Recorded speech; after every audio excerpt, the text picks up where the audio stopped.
बिस्मिल्लाहिर्रहमानिर्रहीम। अस्सलाम वालेकुम स्टूडेंट्स, आज हम आप लोगों के एक सब्जेक्ट BSN 5th सेमेस्टर की subject teaching and learning practice और प्रिंसिपल्स हम स्टार्ट करेंगे। आप लोगों में से बहुत से स्टूडेंट की ये रिक्वेस्ट थी कि TLP स्टार्ट करो क्योंकि ये मुश्किल सब्जेक्ट है। तो स्टूडेंट्स, ये बिल्कुल भी आप इसको अपने लिए मुश्किल सब्जेक्ट ना बनाएं क्योंकि ये बहुत ज़्यादा इजी सब्जेक्ट है, बहुत ज़्यादा इंटरेस्टिंग सब्जेक्ट है और ख़ास करके उन स्टूडेंट्स के लिए जो फ्यूचर में टीचर बनना चाहते हैं, टीचिंग की तरफ जाना चाहते हैं या आगे MSN और PhD लेवल तक पढ़ना चाहते हैं।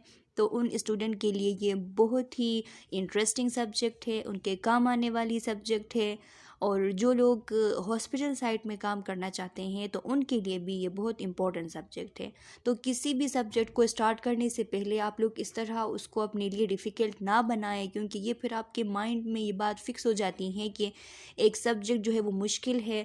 फिर आपको रियल में वो सब्जेक्ट पढ़ते वक्त बहुत से डिफ़िकल्टीज़ का सामना करना पड़ता है। तो कोई भी सब्जेक्ट जो है वो मुश्किल नहीं है, ख़ास करके ये जो TLP है ये बिल्कुल एक सिंपल सी इंटरेस्टिंग सब्जेक्ट है। तो स्टूडेंट्स, इसमें टोटल 8 यूनिट्स हैं। 8 यूनिट्स आपने पढ़ने होंगे। उनमें से जो फर्स्ट 1 यूनिट है वो है reflective writing and critical thinking. उसके बाद जो यूनिट 2 है वो stages in learning, physical environment and wellbeing. Unit 3 learning cycle, models and learning styles. इनके अलावा जो यूनिट 4 है वो लर्निंग थ्योरीज़ और करेक्टरिस्टिक ऑफ एडल्ट लर्नर्स पे होगी। यूनिट नंबर 5 हेल्थ एजुकेशन और हेल्थ प्रमोशन पे होगी।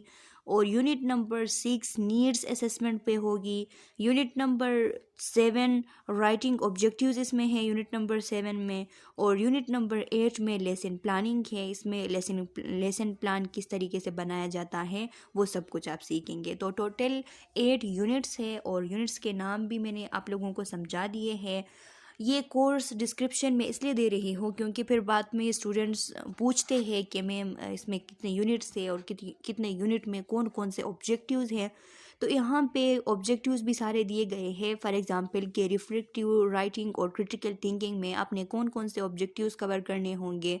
तो आपने जो रिफ्लेक्टिव लर्निंग है उसको अंडरस्टैंड करना होगा। इसके अलावा जो जर्नल राइटिंग है, प्रोसेस ऑफ जर्नल राइटिंग, उस पे आपने सही तरीके से डिस्कशन करनी होगी, उसको सीखनी होगी। और क्रिटिकल थिंकिंग को आपने सीखनी होगी, उससे रिलेटेड मुख्तलिफ़ किस्म के आस्पेक्ट पे आपने डिस्कशन करनी होगी। इसके अलावा जितने भी यहाँ पे यूनिट्स दिए गए हैं तो सबके अपने अपने ऑब्जेक्टिव्स हैं और ये टोटल 8 यूनिट्स हैं जो कि आपने कवर करने हैं। तो स्टूडेंट्स, आज के इस वीडियो लेक्चर में मैंने आप लोगों को ये कोर्स ग्रेड समझा दिया है। इसके बाद जो हमारा नेक्स्ट वीडियो लेक्चर होगा उसमें हम यूनिट 1 स्टार्ट करेंगे। आज ही हम यूनिट 1 स्टार्ट करेंगे और इसको हम कंटिन्यू रखेंगे। तो स्टूडेंट्स, आप लोगों से छोटी सी रिक्वेस्ट है कि हमारे चैनल लेक्चर्स बाय मुश्तफ़ा अज़हर को सब्सक्राइब करें।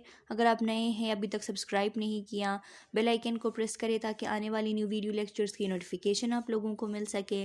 और इस वीडियो लेक्चर को लाइक ज़रूर करें।